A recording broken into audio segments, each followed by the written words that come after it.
ಪದ ಸರಿ ಗ ರಿ ಸ.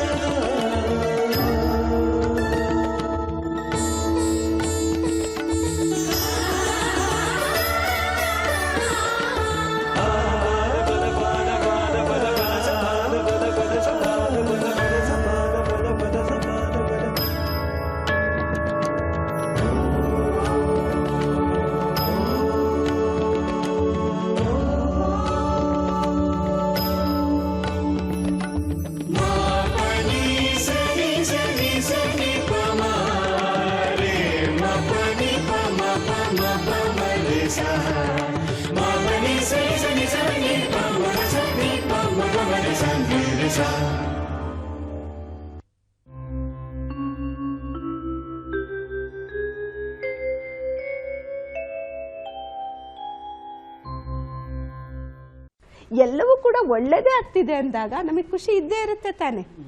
ಎಂತಹ ಸಂದರ್ಭಗಳೇ ಬರಲಿ, ಏನೇ ಸಮಸ್ಯೆಗಳು ಬರಲಿ, ನಮ್ಮ ಖುಷಿ ಮಾತ್ರ ನಾವು ಕಳ್ಕೊಬಾರ್ದು. ಮತ್ತೊಂದು ವೀಕ್ಷಕರಿಗೆ ರಿಕ್ವೆಸ್ಟ್ ಏನಂದರೆ, ನಮ್ಮ ಖುಷಿಯ ಕೀನ ಬೇರೆಯವ್ರ ಕೈಗೆ ಕೊಡಬಾರ್ದು. ನಾವು ಪೊಪೆಟ್ ಥರ ಆಗಬಾರ್ದು. ಬೇರೆಯವರು ನಮ್ಮನ್ನು ಹೊಗಳಿದಾಗ ಸಂತೋಷ ಪಡೋದು, ಅಥವಾ ಬೇರೆ ಯಾರಾದರೂ ನನಗೆ ಕ್ರಿಟಿಸೈಸ್ ಮಾಡಿದರೆ ಅಥವಾ ನಿಂದನೆ ಮಾಡಿದರೆ ಬೇಜಾರು ಮಾಡ್ಕೊಳ್ಳೋದು, ಈ ಥರ ಇರಬಾರ್ದು. ನನ್ನ ಇಂಟರ್ನಲ್ ಹ್ಯಾಪಿನೆಸ್ ಅನ್ಯರ ಹೊಗಳಿಕೆಗೆ ಆಗಿರಲಿ, ಅಥವಾ ನನ್ನ ಹತ್ರ ಹಣಕಾಸು ಇರಲಿ ಇಲ್ದಲೇ ಇರಲಿ, ಓಕೆ. ಸೊ ಯಾವುದೇ ಇಂದ್ರಿಯಗಳಿಗೆ ಮೀಸಲ್ಪಟ್ಟಂಥ ಖುಷಿ ನಮ್ಮದು ಆಗಿರಬಾರ್ದು. ಇನ್ನೊಬ್ಬರಿಗೆ ನಮ್ಮ ಖುಷಿಯ ಕೀನ ಕೊಡಬಾರ್ದು. ಸೊ ಸದಾ ಕಾಲ ನನ್ನ ಇಂಟರ್ನಲ್ ಹ್ಯಾಪಿನೆಸ್ಸನ್ನು ನಾನು ಮೇಂಟೈನ್ ಮಾಡಬೇಕು ಅಂದರೆ, ಸೊ ಮೆಡಿಟೇಷನನ್ನು ಅಭ್ಯಾಸ ಮಾಡಬೇಕು. ನಾವೆಷ್ಟು ಮೆಡಿಟೇಷನ್ ಮಾಡ್ತೀವಿ ಅಷ್ಟು ನನಗೆ ಸದಾ ಕಾಲ ಖುಷಿ ಇರುತ್ತೆ. ನಾನು ಖುಷಿಯಾಗಿರ್ತೀನಿ, ಬೇರೆಯವ್ರಿಗೂ ಕೂಡ ಖುಷಿ ಕೊಡ್ತೀನಿ. ನಾನು ಎಷ್ಟು ಬೇರೆಯವ್ರಿಗೆ ಖುಷಿ ಕೊಡ್ತೀನಿ ಅಷ್ಟು ನನ್ನಲ್ಲಿ ಖುಷಿ ಏನಾಗುತ್ತೆ, ಇನ್ಕ್ರೀಸ್ ಆಗುತ್ತೆ, ವೃದ್ಧಿ ಆಗುತ್ತೆ. ಯಾಕೆಂದರೆ ತಮಗೆ ಗೊತ್ತಿರ್ಬೋದು, ನ್ಯೂಟನ್ಸ್ ಥರ್ಡ್ ಲಾ ಕೇಳಿದ್ದೀರಾ ಅನ್ಸುತ್ತೆ, for every action there is equal and opposite reaction ಅಲ್ವಾ. ಸೊ ನಾವೇನು ಕೊಡ್ತೀವಿ ಅದು ವಾಪಸ್ ಖಂಡಿತ ನಮಗೆ ಬರುತ್ತೆ. ನಾವು ಬೇರೆಯವ್ರಿಗೆ ಖುಷಿ ಕೊಟ್ಟಾಗ ಖುಷಿ ಅನ್ನುವಂಥದ್ದು ಬಂದೇ ಬರುತ್ತೆ. ಅದಕ್ಕೆ ನಾವು ಹೇಳ್ತೀವಿ, ಅದಕ್ಕೂ ಕೂಡ ಈ ಕೊಟೇಶನನ್ನು ಹೇಳ್ಬೋದು. ಐ ವಾಂಟ್ ಹ್ಯಾಪಿನೆಸ್ ಅಂತ ಹೇಳಿದಾಗ ಐ ಮತ್ತು ವಾಂಟ್ ತೆಗೆದಾಗ ಹ್ಯಾಪಿನೆಸ್ ಇದ್ದೇ ಇರುತ್ತೆ. ಈಗೋಯಿಸಮು ಇರಬಾರ್ದು, ಜೊತೆಗೆ ವಾಂಟ್ಸ್ಗಳು ಅಂದರೆ ಇಚ್ಛೆಗಳು ಜಾಸ್ತಿ ಇರಬಾರ್ದು. ಆಗ ಸಂತೋಷ ಅನ್ನುವಂಥದ್ದು ಇದ್ದೇ ಇರುತ್ತೆ. ಸೊ ಆ ಇಂಟರ್ನಲ್ ಹ್ಯಾಪಿನೆಸ್ಸನ್ನು ಸದಾಕಾಲ ನಮ್ಮದನ್ನಾಗಿ ಮಾಡಿ, ಜಸ್ಟ್ ಲೈಕ್ ಮಿರರ್ ಥರ ನಾವು ಹೇಗೆ ಇದು ಮಾಡ್ತೀವೋ ನಮ್ಮ ಪ್ರತಿಬಿಂಬ ನಮಗೆ ಕಾಣಿಸುತ್ತೆ ಹಾಗೆ. ಸೊ ಸಂತೋಷನೂ ಹಾಗೇನೆ, ನಾವೆಷ್ಟು ಬೇರೆಯವರಿಗೆ ಕೊಡ್ತೀವಿ ಅಷ್ಟು ನಮ್ಮಲ್ಲಿ ಅದು ವೃದ್ಧಿ ಆಗುತ್ತೆ. ಆದರೆ ಕೊಡಬೇಕು ಅಂದರೆ ಫಸ್ಟ್ ನನ್ನಲ್ಲಿ ಹ್ಯಾಪಿನೆಸ್ ಇರಬೇಕಲ್ಲ. ನಾನು ಎಷ್ಟು ಪಾಸಿಟಿವ್ ಥಿಂಕಿಂಗ್ ಮಾಡ್ತೀನಿ, ಪಾಸಿಟಿವಿಟಿನೇ ನೋಡ್ತೀನಿ, ಅಷ್ಟು ನಾನು ಬೇರೆಯವ್ರಿಗೆ ಖುಷಿ ಕೊಡೋದಕ್ಕೆ ಸಾಧ್ಯ. ಓಕೆ, ಅದು ನಮ್ಮ ದೃಷ್ಟಿಯಿಂದನೂ ಕೊಡ್ಬೋದು, ನನ್ನ ಮಾತುಗಳಿಂದನೂ ಕೊಡ್ಬೋದು, ನನ್ನ ಬಿಹೇವಿಯರಿಂದನೂ ಕೂಡ ಖುಷಿಯನ್ನು ಕೊಡ್ಬೋದು. ಈ ಖುಷಿಯನ್ನು ನಮ್ಮ ಜೀವನದಲ್ಲಿ ಅಳವಡಿಸ್ಕೊಳ್ಳೋಣ. ಎಲ್ರಿಗೂ ದೊಡ್ಡ ಸವಾಲು ಏನಂದರೆ ಖುಷಿನ ಉಳಿಸ್ಕೊಳ್ಳೋದು ಹೇಗೆ? ಒಳ್ಳೆಯ ಪ್ರಶ್ನೆ. ಖುಷಿಯನ್ನು ಯಾವ ರೀತಿ ಉಳಿಸ್ಕೋಬೇಕು ಅನ್ನೋದು ವೆರಿ ಇಂಪಾರ್ಟೆಂಟ್ ಇದು. ಏಕೆಂದರೆ ನಾವೆಲ್ಲರೂ ಖುಷಿಯಾಗಿ ಇರಲೇಬೇಕು ಅಂತ ಮೊದಲು ನಾವು ಪ್ರತಿಜ್ಞೆ ಮಾಡಬೇಕು. ಬೆಳಗ್ಗೆ ಎದ್ದ ತಕ್ಷಣವೇ ನಾನು ಇವತ್ತು ಇಡೀ ದಿನ ಖುಷಿಯಾಗಿರ್ತೀನಿ ಅನ್ನುವಂಥದ್ದೇ ಫಸ್ಟನ್ನು ಖುಷಿಯನ್ನು ಉಳಿಸ್ಕೊಳ್ಳೋದಕ್ಕೆ ಬೇಸಿಕ್ ಫೌಂಡೇಶನ್ ಅದು.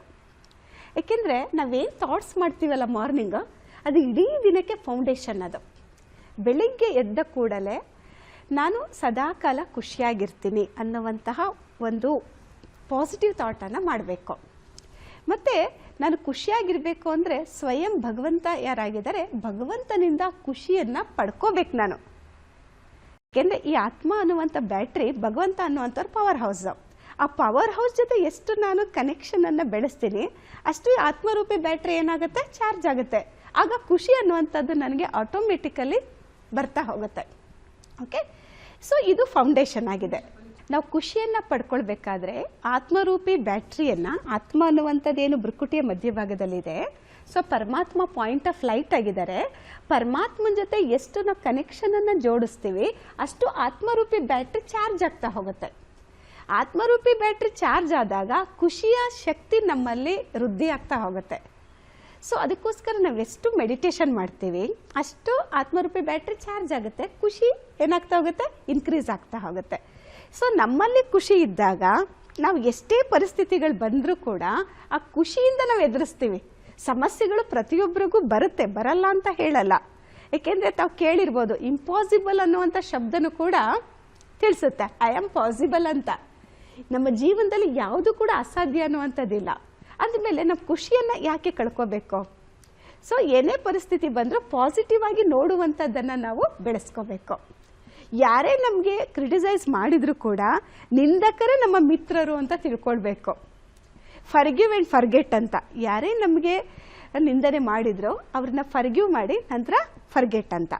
ಆಗ ನಾವು ಖುಷಿಯಾಗಿರೋದಕ್ಕೆ ನಿರಂತರವಾಗಿ ಸಾಧ್ಯ ಆಗತ್ತೆ. ನಾವು ಸದಾಕಾಲ ಖುಷಿಯಾಗಿರಬೇಕು ಅಂತ ಅಂದರೆ ಕಳೆದು ಹೋಗಿದ್ದು ಕಳೆದೋಯ್ತು, ಪಾಸ್ಟ್ ಈಸ್ ಪಾಸ್ಟ್ ಅಂತ ಹೇಳಿ ಅದಕ್ಕೆ ಫುಲ್ ಸ್ಟಾಪ್ ಆಗಿಬಿಡ್ಬೇಕು. ಸೊ ನಾವು ಯಾರೇ ನಮಗೆ ನಿಂದನೆ ಮಾಡಿದರೂ ಕೂಡ ಅವ್ರನ್ನ ಕ್ಷಮಿಸ್ಬಿಟ್ಟು ಅದನ್ನು ಮರ್ತು ಬಿಡಬೇಕು. ಆಗ ನಮ್ಮ ಜೀವನದಲ್ಲಿ ಖುಷಿ ಇರುತ್ತೆ. ಮತ್ತು ನಿಂದಕರೇ ಸೈಕ್ಯಾಟ್ರಿಸ್ಟ್ ಅಂತ ಅಂದ್ಕೊಂಡ್ಬಿಡ್ಬೇಕು. ನಮ್ಮ ತಪ್ಪುಗಳನ್ನು ಅವರು ತೋರಿಸುವಂಥದ್ದು. ಆಗ ನಾವು ಸಂತೋಷವಾಗಿರೋದಕ್ಕೆ ಸಾಧ್ಯ. ಇವರು ನಿಂದಕರೇ ನಮಗೆ ಶಿಕ್ಷಕರು ಅಂತ ತಿಳ್ಕೊಳ್ಬೇಕು. ಮತ್ತು ಕ್ಷಮಿಸ್ಬಿಟ್ಟು ಮರ್ತು ಬಿಡಬೇಕು. ಆಗ ಸಂತೋಷವಾಗಿರೋದಕ್ಕೆ ಸಾಧ್ಯ ಆಗುತ್ತೆ. ನಾವೀಗ ಲೆಗ್ ಪುಲ್ಲಿಂಗ್ ಬಗ್ಗೆ ಕೇಳ್ತಾ ಇದ್ವಿ. ಅದಕ್ಕೊಂದು ಎಕ್ಸಾಂಪಲ್ ನೆನಪಾಗುತ್ತೆ. ಹಾವಿಗಿಂತ ಮುಂಗುಸಿ ಶಕ್ತಿಶಾಲಿಯಾಗಿದೆ, ಆನೆಗಿಂತ ಸಿಂಹ ಶಕ್ತಿಶಾಲಿ. ಅಂದರೆ ಎಲ್ಲರಿಗಿಂತ ಹೈಯೆಸ್ಟ್ ಯಾರು? ಪರಮಾತ್ಮ ಆಗಿದ್ದಾರೆ. ಏಕೆಂದರೆ ಸರ್ವಶ್ರೇಷ್ಠ ಭಗವಂತ ಪ್ರತಿಯೊಬ್ಬರನ್ನು ಕೂಡ ನೋಡ್ತಾ ಇರ್ತಾರೆ. ಯಾಕೆಂದರೆ ಕರ್ಮ ಫಿಲಾಸಫಿ ಯಾರಿಗೂ ಬಿಡೋದಿಲ್ಲ. ಇವ್ರು ತುಂಬ ಶ್ರೀಮಂತರು ಅಂತನೋ ಇವ್ರು ತುಂಬ ಅಧಿಕಾರವಂತರು ಅಂತನೋ ಬಿಡೋದಿಲ್ಲ. ಭಗವಂತ ಎಲ್ಲರಿಗೂ ಕೂಡ ಕರ್ಮ ಫಿಲಾಸಫಿ ಒಂದೇ ಮಾಡಿರುವಂಥದ್ದು. ಅದಕ್ಕೋಸ್ಕರ ನಾವು ಕರ್ಮಕ್ಕೆ ಭಯಪಡಬೇಕು. ನಾನು ಮಾಡುವಂಥ ಕರ್ಮ ನನಗೂ ಸುಖ ಕೊಡಬೇಕು, ಬೇರೆಯವ್ರಿಗೂ ಕೂಡ ಸುಖ ಕೊಡಬೇಕು. ಅಂತಹ ಕರ್ಮವನ್ನು ನಾವು ಮಾಡಬೇಕು. ಸೊ ಈಗ ನಾವು ಲೆಗ್ ಪುಲ್ಲಿಂಗ್ ಬಗ್ಗೆ ಕೇಳ್ತಾ ಇದ್ವಿ. ಅದಕ್ಕೊಂದು ಸ್ಟೋರಿ ನೆನಪಾಗುತ್ತೆ. ಸೊ ಎಲ್ಲ ಪಾಟ್ಗಳಲ್ಲಿ ಪ್ರಾಣಿಗಳನ್ನು, ಚಿಕ್ಕ ಚಿಕ್ಕ ಪ್ರಾಣಿಗಳನ್ನು ಇಟ್ಟಿದ್ರು. ಒಂದು ಇದರಲ್ಲಿ ಗ್ಲಾಸ್ ಇದರಲ್ಲಿ ಬಾಟಲಲ್ಲಿ ಒಂದು ಜಾರಲ್ಲಿ ಇದು ಯಾವುದು ಕ್ರ್ಯಾಬನ್ನು ಇಟ್ಟಿದ್ರು, ಇದು ಏಡಿಗಳನ್ನು ಇಟ್ಟಿದ್ರು. ಅದು ಜಾರಲ್ಲಿ ಇಟ್ಟಿದ್ದಾಗ ಅದನ್ನು ಓಪನ್ ಮಾಡಿದ್ರು, ಅದನ್ನು ಕ್ಲೋಸ್ ಮಾಡಿರಲಿಲ್ಲ ಜಾರ್ನ. ಏಕೆಂದರೆ ಒಂದು ಏಡಿ ಇನ್ನೊಂದು ಏಡಿಯನ್ನು ಹತ್ತೋದಕ್ಕೆ ಬಿಡ್ತಾ ಇರಲಿಲ್ಲ, ಎಳಿತಾ ಇದ್ವು. ಅದನ್ನು ಭಾರತದಕ್ಕೆ ಹೋಲಿಸ್ತಾರೆ. ಏಕೆಂದರೆ ಅವರು ಮುಂದುವರಿಯೋದಿಲ್ಲ, ಬೇರೆಯವ್ರನ್ನೂ ಕೂಡ ಮುಂದುವರಿಯೋದಕ್ಕೆ ಬಿಡೋದಿಲ್ಲ. ನಾನು ಮುಂದುವರಿತೀನಿ ಅಂದರೆ ಅವ್ರು ಕಾಲೆಳೆಯುವಂಥದ್ದು. ಅದಕ್ಕೆ ಸೊ ಭಾರತದ ಏಡಿಗಳು ಅಂತ ಅದಕ್ಕೆ ಹೇಳ್ತಾ ಇದ್ರು. ಹಾಗಾಗಿ ನಾವು ಯಾರನ್ನೂ ಕೂಡ ಕಾಲು ಎಳಿಬಾರ್ದು. ಅವ್ರು ಮುಂದುವರಿತಾ ಇದೆ ಅಂದರೆ ಖುಷಿ ಪಡಬೇಕು. ಅವರನ್ನು ಮುಂದುವರಿಸಿದಾಗ ನಾವು ಕೂಡ ಮುಂದುವರಿತೀವಿ ಅನ್ನುವಂತಹ ಒಂದು ಪಾಸಿಟಿವ್ ಥಿಂಕಿಂಗ್ ಇದ್ದಾಗ ಅವರು ಮುಂದುವರಿತಾರೆ, ನಾವು ಕೂಡ ಇನ್ನೂ ಚೆನ್ನಾಗಿ ಮುಂದುವರಿತೀವಿ. ಸೊ ಈ ರೀತಿ ನಾವು ಎಲ್ಲ ಕೆಟ್ಟದರಿಂದ, ನೆಗೆಟಿವ್ ಥಾಟ್ಸ್, ನೆಗೆಟಿವ್ ಎಮೋಷನ್ಸಿಂದ, ಇದೆಲ್ಲದರಿಂದ ನಾವು ಮುಕ್ತರಾಗಬೇಕು. ಇದಕ್ಕೆ ನಾವು ಹೇಳ್ತೀವಿ ಸ್ವತಂತ್ರತೆ. ಸ್ವತಂತ್ರತೆ ಗುಣವನ್ನು ಫಸ್ಟು ನಮ್ಮ ಜೀವನದಲ್ಲಿ ತಂದ್ಕೊಳ್ಬೇಕು, ಫ್ರೀಡಮ್.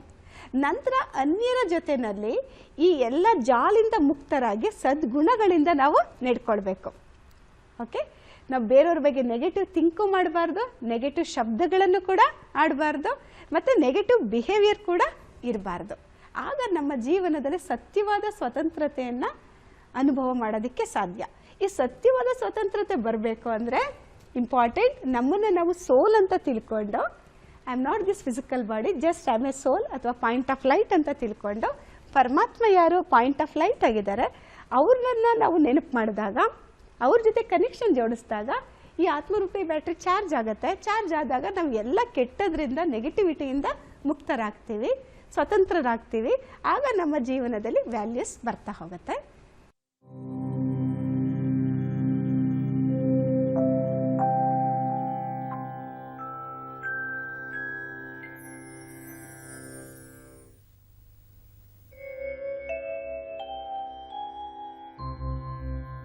ನಮಸ್ಕಾರ ವೀಕ್ಷಕರೇ. ನಮ್ಮಲ್ಲಿ ಕಾಣುವಂಥ one of the most common problem ಯಾವುದು ಅಂತ ಕೇಳಿದರೆ ಅಸಿಡಿಟಿ ಪ್ರಾಬ್ಲಮ್ ಇಲ್ಲದೇ ಇರೋರಾಗಿ ಯಾರೂ ಇಲ್ಲ. ಆ್ಯಂಡ್ ಈ ಒಂದು ಅಸಿಡಿಟಿ ಬಂದರೆ ಡಾಕ್ಟರ್ ಹತ್ರ ಹೋಗೋದು ಕೂಡ ತುಂಬ ಕಡಿಮೆ. ನಾವು ಡೈರೆಕ್ಟ್ಲಿ ಯಾವುದಾದ್ರೂ ಮೆಡಿಕಲ್ ಶಾಪಿಗೆ ಹೋಗಿ ಅಲ್ಲಿ ಏನಾದರೂ ಆ್ಯಂಟಾಸಿಡ್ಸ್ ತಗೊಳ್ತೀವಿ. ಯಾವಾಗ ಈ ಪ್ರಾಬ್ಲಮ್ ಕ್ರಾನಿಕ್ ಆಗುತ್ತೋ, ಸಿವಿಯರ್ ಆಗುತ್ತೆ, ತುಂಬ ಹೊಟ್ಟೆ ನೋವು ಡೆವಲಪ್ ಆಗುತ್ತೆ, ಎದೆ ಉರಿ ಸ್ಟಾರ್ಟ್ ಆಗುತ್ತೆ, ಹುಳಿ ತೇಗ್ ಬರಲಿಕ್ಕೆ ಸ್ಟಾರ್ಟ್ ಆಗುತ್ತೆ, ಹೊಟ್ಟೆ ಉಬ್ಬರ ಬರುತ್ತೆ. ಸೊ ಈ ಥರ ಸಮಸ್ಯೆಗಳು ಬಂದಾಗ ಮಾತ್ರ ನಾವೇನು ಮಾಡ್ತೀವಿ, ಡಾಕ್ಟರ್ ಹತ್ರ ಹೋಗಿ ತೋರಿಸ್ತೀವಿ. ಡಾಕ್ಟರ್ ಒಂದು ಎಂಡೋಸ್ಕೋಪಿ ಮಾಡಿ ನೋಡಿ ನಿಮಗೆ ಎಚ್ ಪೈಲೋರಿ ಇನ್ಫೆಕ್ಷನ್ ಆಗಿದೆ ಅಂತ ಹೇಳ್ತಾರೆ, ಅಥವಾ ಇರೋಸಿವ್ ಗ್ಯಾಸ್ಟ್ರೈಟಿಸ್ ಆಗಿದೆ ಅಂತ ಹೇಳ್ತಾರೆ. ಸೊ ನಾವೇನು ಮಾಡ್ತೀವಿ, ಮಾಡ್ತೀವಿ, ಆವಾಗ ಡಾಕ್ಟರ್ ಒಂದು ಶಾರ್ಟ್ ಪೀರಿಯಡ್ ಆಫ್ ಟೈಮ್ಗೆ ಅಷ್ಟೇ ನಿಮಗೆ ಮೆಡಿಸಿನ್ ಪ್ರಿಸ್ಕ್ರೈಬ್ ಮಾಡಿ ಕೊಟ್ಟರೆ ನಾವು ಈ ಮೆಡಿಸಿನ್ನ ಲೈಫ್ ಲಾಂಗ್ ತಗೊಳ್ಳಿಕ್ಕೆ ಸ್ಟಾರ್ಟ್ ಮಾಡ್ತೀವಿ. ಸೊ ಅದಕ್ಕೆ ನಾನು ಈ ವಿಡಿಯೋದಲ್ಲಿ ಅಸಿಡಿಟಿ ಪ್ರಾಬ್ಲಮ್ ಇದ್ದವರು ಏನೇನು ಆಹಾರಗಳನ್ನು ಬಿಡಬೇಕು, ಏನೇನು ತಗೋಬಹುದು ಆ್ಯಂಡ್ ಯಾವ ರೀತಿ ಅದರದ್ದು ಚಿಕಿತ್ಸೆ ತಗೋಬೇಕು ಅಂತ ನಿಮ್ಮೊಟ್ಟಿಗೆ ಶೇರ್ ಮಾಡ್ತೇನೆ. ಸೊ ಇದರಲ್ಲಿ ಫಸ್ಟ್ ಆಫ್ ಆಲ್ ನಾವು ಅರ್ಥ ಮಾಡ್ಕೋಬೇಕಾಗಿದೆ ಏನಂದರೆ, ಅಸಿಡಿಟಿ ಅಂದರೆ ಬರೀ ಹೈಪರ್ ಅಸಿಡಿಟಿ ಒಂದೇ ಅಲ್ಲ. ಹೊಟ್ಟೆಯಲ್ಲಿ ಆಸಿಡ್ನ ಕೊರತೆ ಇದ್ರೂ ಕೂಡ ನಮಗೆ ಈ ಅಸಿಡಿಟಿ ಸಿಂಪ್ಟಮ್ಸ್ ಡೆವಲಪ್ ಆಗ್ಬೋದು. ಕೆಲವರಿಗೆ ಎದೆ ಉರಿ ಇರಲ್ಲ, ಹೊಟ್ಟೆ ನೋವಿರಲ್ಲ, ಏನೂ ಇರಲ್ಲ, ಬಟ್ ತುಂಬ ಹೊಟ್ಟೆ ಉಬ್ಬರ ಬರುತ್ತೆ. ಏನಾದರೂ ಪ್ರೋಟೀನ್ ಇರುವಂಥ ಆಹಾರ, ಅದು ಮೊಟ್ಟೆ ಇರ್ಬೋದು, ಕಾಳುಗಳಿರ್ಬೋದು, ಇದೆಲ್ಲ ತಗೊಂಡಾಗ ಇಮ್ಮಿಡಿಯೇಟ್ಲಿ ತುಂಬ ಹೊಟ್ಟೆ ಉಬ್ಬರ ಬರುತ್ತೆ ಅಂದರೆ ಅದರ ಅರ್ಥ ನಿಮ್ಮ ಹೊಟ್ಟೆಯಲ್ಲಿ HCl ಕಂಟೆಂಟ್ ಏನಿದೆ ಅದು ತುಂಬ ಕಡಿಮೆ ಇದೆ. ಹೈಡ್ರೋಕ್ಲೋರಿಕ್ ಆಸಿಡ್ ಬೇಕು, ಆವಾಗ ಮಾತ್ರ ನಮ್ಮ ಡೈಜೆಷನ್ ಏನಿದೆ ಅದು ಸರಿಯಾಗುತ್ತೆ. ಸೊ ಈ ಹೈಡ್ರೋಕ್ಲೋರಿಕ್ ಆಸಿಡ್ನ ಕೊರತೆ ಇದ್ದರೆ ಏನಾಗುತ್ತೆ, ನಮ್ಮ ಹೊಟ್ಟೆಯಲ್ಲಿ ಡೈಜೆಷನ್ ಸರಿಯಾಗಿ ಆಗಲ್ಲ, ಅದು ಗ್ಯಾಸ್ ಪ್ರೊಡಕ್ಷನ್ಗೆ ಕಾರಣ ಆಗುತ್ತೆ, ಬಹಳಷ್ಟು ಸಮಸ್ಯೆಗಳು ಬರುವಂಥ ಸಾಧ್ಯತೆ ಇದೆ. ಸೊ ಈ ಥರ ಪ್ರಾಬ್ಲಮ್ ಇರೋರು ಏನು ಮಾಡಬೇಕು, ಅದನ್ನು ಮನೆಯಲ್ಲೇ ನೀವು ಟೆಸ್ಟ್ ಮಾಡಿ ನೋಡ್ಬೋದು. ಸೊ ನಿಮಗೆ ತುಂಬ ಹೊಟ್ಟೆ ಉಬ್ಬರ ಬರುವರಾದರೆ ನೀವೇನು ಮಾಡಿ, 1 ಚಮಚ ಆಪಲ್ ಸಿಡೆ ವಿನೆಗರ್, ಎಲ್ಲ ಅಂಗಡಿಯಲ್ಲೂ ಈಗ ಸಿಗುತ್ತೆ ಆಪಲ್ ಸಿಡೆ ವಿನೆಗರ್, ಇದನ್ನ 1 ಗ್ಲಾಸ್ ನೀರಿಗೆ ಮಿಕ್ಸ್ ಮಾಡಿ ನೀವು ಒಂದು ಪ್ರೋಟೀನ್ ಫುಡ್, ಅದು ಚಿಕನ್ ಇರ್ಬೋದು, ಕಾಳುಗಳಿರ್ಬೋದು, ಫಿಶ್ ಇರ್ಬೋದು, ಮೊಟ್ಟೆ ಇರ್ಬೋದು, ಇದು ತಗೊಳ್ಳೋ ಮೊದಲು ಜಸ್ಟ್ 1 ಗ್ಲಾಸ್ ನೀರಿಗೆ 1 ಚಮಚ ಆಪಲ್ ಸಿಡೆ ವಿನೆಗರ್ನ ಹಾಕಿ ಕುಡಿದು ನೋಡಿ. ಅದಾದ್ಮೇಲೆ ಫುಡ್ ತಗೊಂಡು ನಿಮ್ಗೆ ಏನೂ ಪ್ರಾಬ್ಲಮ್ ಇಲ್ಲ, ಹೊಟ್ಟೆ ಉಬ್ಬರ ಏನೂ ಇಲ್ಲ ಅಂದರೆ ನಿಮ್ಮ ಹೊಟ್ಟೆಯಲ್ಲಿ ಆಸಿಡ್ನ ಕೊರತೆ ಇದೆ. ಸೊ ಹಾಗಾಗಿ ಅದಕ್ಕೆ ಮತ್ತೆ ರೆಗ್ಯುಲರ್ ಆಗಿ ಆಂಟಾಸಿಡ್ಸ್ ತಗೊಳ್ಳೋದ್ರಿಂದ ಆ ಕಾಯಿಲೆ ಯಾವತ್ತೂ ಕಡಿಮೆ ಆಗಲ್ಲ.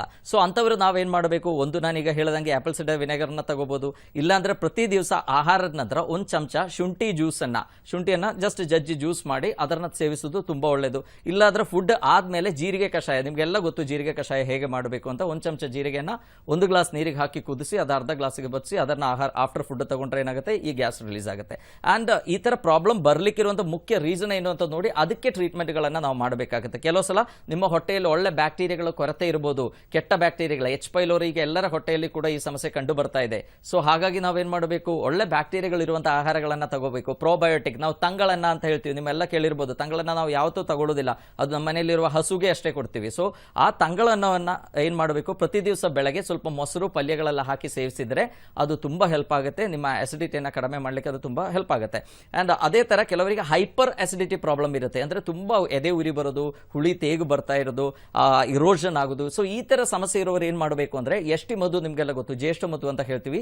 ಈ ಜ್ಯೇಷ್ಠ ಮಧುವನ್ನ 1 ಚಮಚ ಪುಡಿಯನ್ನ 1 ಚಮಚ 1 ಗ್ಲಾಸ್ ನೀರಿಗೆ ಹಾಕಿ ಕುದಿಸಿ ಅರ್ಧ ಗ್ಲಾಸ್ ಆಗುವಂಗೆ ಬದಿಸಿ ಅದನ್ನ ಆಫ್ಟರ್ ಫುಡ್ 1 ಅವರ್ ಬಿಟ್ಟು ಆಫ್ಟರ್ ಫುಡ್ ನೀವು ತಗೊಂಡ್ರೆ ಏನಾಗುತ್ತೆ, ಈ ಪ್ರಾಬ್ಲಮ್ H. ಪೈಲೋರಿ ಇನ್ಫೆಕ್ಷನ್ ಇಂದ ಬರುವಂತ ಗ್ಯಾಸ್ಟ್ರೈಟಿಸ್ ಏನಿದೆ, ಗ್ಯಾಸ್ಟ್ರೈಟಿಸ್ ಅಂದ್ರೆ ಇನ್ಫ್ಲಮೇಷನ್ ಆಫ್ ಅಂದ್ರೆ ಸ್ಟಮಕ್ ಅನ್ನ ನಾವು ಗ್ಯಾಸ್ಟ್ರೈಟಿಸ್ ಅಂತ ಹೇಳ್ತೀವಿ. ಸೊ ಈ H. ಪೈಲೋರಿ ಕಾನ್ಸಂಟ್ರೇಷನ್ ಕಡಿಮೆ ಮಾಡ್ಲಿಕ್ಕೆ ಅದು ತುಂಬಾ ಹೆಲ್ಪ್ ಆಗುತ್ತೆ. ಇನ್ನು ನ್ಯಾಚುರಲಿ ನಮಗೆ ಸಿಗುವಂತ ಬೂದುಗುಂಬಳ, it is one of the best alkaline juice. So ಪ್ರತಿ ದಿವಸ ಬೆಳಗ್ಗೆ ಖಾಲಿ ಹೊಟ್ಟೆಯಲ್ಲಿ 1 ಗ್ಲಾಸ್ ಬೂದುಗುಂಬಳ ಜ್ಯೂಸ್ ಅನ್ನ ತಗೊಂಡ್ರು ಕೂಡ ನಮ್ಮ ಹೊಟ್ಟೆಯಲ್ಲಿ ಇರುವಂತಹ ಹೆಚ್ಚಿಗೆ ಇರುವಂತಹ ಅಸಿಡಿಟಿಯನ್ನು ಕಂಟ್ರೋಲ್ ಮಾಡಲಿಕ್ಕೆ ಸಾಧ್ಯ. ಅಂಡ್ ಈ ತರ ಪ್ರಾಬ್ಲಮ್ ಇರೋವರಿಗೆಲ್ಲ ನಾವು ಕಾಮನ್ಲಿ ಅಬ್ಸರ್ವ್ ಮಾಡುವಂತ ಒಂದು ಕಾಮನ್ ಫ್ಯಾಕ್ಟರ್ ಏನಂದ್ರೆ, ಮೋಸ್ಟ್ ಆಫ್ ದಮ್ ಎಲ್ಲ ತುಂಬಾ ಟೆನ್ಷನ್ ಇರುತ್ತೆ, ತುಂಬಾ ಹೈ ಸ್ಟ್ರೆಸ್ ಇರೋವರಿಗೆ ಈ ಸಮಸ್ಯೆ ಹೆಚ್ಚಿಗೆ ಕಂಡು ಬರೋದು. ಸೊ ಸ್ಟ್ರೆಸ್ ಇರೋರಾದ್ರೆ ಏನು ಮಾಡಬೇಕು, ರಿಲ್ಯಾಕ್ಸೇಷನ್ ಟೆಕ್ನಿಕ್ಸ್, ಯೋಗ ಪ್ರಾಕ್ಟೀಸ್ಗಳನ್ನು ರೆಗ್ಯುಲರ್ ಆಗಿ ಮಾಡಬಹುದು. ಏನಾದರೂ ಆಟ ಆಡಬಹುದು, ಆಟ ಆಡೋದು ತುಂಬ ಸ್ಟ್ರೆಸ್ ಕಡಿಮೆ ಆಗುತ್ತೆ, ನಮ್ಮ ಬಾಡಿಯಲ್ಲಿ ನಮ್ಮ ಬ್ರೈನಲ್ಲಿ ತುಂಬ ಹ್ಯಾಪಿ ಮ್ಯಾನ್ಸ್ ಹಾರ್ಮೋನ್ಸ್ ಕ್ರಿಯೇಟ್ ಆಗುತ್ತೆ. ಸೊ ಅದರಿಂದ ಕೂಡ ನಮಗೆ ಅಸಿಡಿಟಿಯನ್ನು ಕಂಪ್ಲೀಟ್ಲಿ ಕಡಿಮೆ ಮಾಡಲಿಕ್ಕೆ ಆಗುತ್ತೆ. ಆ್ಯಂಡ್ ನಾ ಹೇಳಿದಂಗೆ ಮಲಬದ್ಧತೆ ಪ್ರಾಬ್ಲಮ್ ಇರೋರಾದರೆ ಫಸ್ಟ್ ಆ ಮಲಬದ್ಧತೆ ಪ್ರಾಬ್ಲಮನ್ನು ಸಾಲ್ವ್ ಮಾಡಿದ್ರೆ ಮಾತ್ರ ಅಸಿಡಿಟಿ ಪ್ರಾಬ್ಲಮ್ ಏನಿದೆ ಅದು ಕಂಪ್ಲೀಟ್ಲಿ ಕಡಿಮೆ ಮಾಡಲಿಕ್ಕೆ ಸಾಧ್ಯ. ಇನ್ನು ಅಸಿಡಿಟಿ ಇದ್ದವರು ಬಿಡಬೇಕಾಗಿರುವಂಥ ಆಹಾರಗಳು ಯಾವುದು ಅಂತ ಕೇಳಿದರೆ, ತೂರ್ ದಾಲ್, ತೊಗರಿಬೇಳೆ ಬಿಡಬೇಕು, ಉದ್ದು ಬಿಡಬೇಕು. ಅಂದರೆ ಲೈಫ್ ಲಾಂಗ್ ಬಿಡಬೇಕು ಅಂತಲ್ಲ, ಅಟ್ಲೀಸ್ಟ್ ಒಂದು 3 ಮಂತ್ಸ್ ಆದರೂ ಇದನ್ನ ಬಿಟ್ಟರೆ ಕಂಪ್ಲೀಟ್ಲಿ ಇದರಿಂದ ಹೊರಬರ್ಲಿಕ್ಕೆ ಆಗುತ್ತೆ. ತೊಗರಿಬೇಳೆ ಇರ್ಬೋದು, ಉದ್ದಿರ್ಬೋದು, ಟೀ, ಕಾಫಿ, ಶುಗರ್ ಆ್ಯಂಡ್ ಗೋಧಿ ಐಟಮ್ಸ್, ಚಪಾತಿ ತಿನ್ನೋದು ಕೂಡ ಈ ಗ್ಯಾಸ್ಟ್ರಿಕ್ ಪ್ರಾಬ್ಲಮ್ಗೆ ತುಂಬ ಒಂದು ರೀಸನ್ ಅಂತ ನಾವು ಹೇಳ್ಬೋದು. ಸೊ ಹಾಗಾಗಿ ಈ ಐಟಮ್ಸನ್ನು ಅವಾಯ್ಡ್ ಮಾಡಿ ಆದಷ್ಟು ತರಕಾರಿಗಳನ್ನು ಹೆಚ್ಚಿಗೆ ತಗೊಳ್ಳಿ. ಆದಷ್ಟು ಪ್ರೋಬಯೋಟಿಕ್ಸ್ ಲೈಕ್ ಮೊಸರು ಇರ್ಬೋದು, ತಂಗಳನ್ನ ಇರ್ಬೋದು, ಈ ಥರ ಐಟಮ್ಸನ್ನು ನೀವು ಹೆಚ್ಚಿಗೆ ನಿಮ್ಮ ಡಯಟಲ್ಲಿ ಇನ್ಕ್ಲೂಡ್ ಮಾಡಿ ಅದರೊಟ್ಟಿಗೆ ಬೇಕಾಗಿರುವಂಥ ಒಳ್ಳೆ ಕರೆಕ್ಟಾಗಿರುವಂಥ ಮೆಡಿಕೇಶನ್ ಕೂಡ ಮಾಡಿದರೆ ಈ ಅಸಿಡಿಟಿ ಪ್ರಾಬ್ಲಮ್ ಏನಿದೆ ಇನ್ ಸ್ಪ್ಯಾನ್ ಆಫ್ 3 ಮಂತ್ಸಲ್ಲಿ ನಮಗೆ ಕಂಪ್ಲೀಟ್ಲಿ ಕ್ಯೂರ್ ಮಾಡಲಿಕ್ಕಾಗುತ್ತೆ.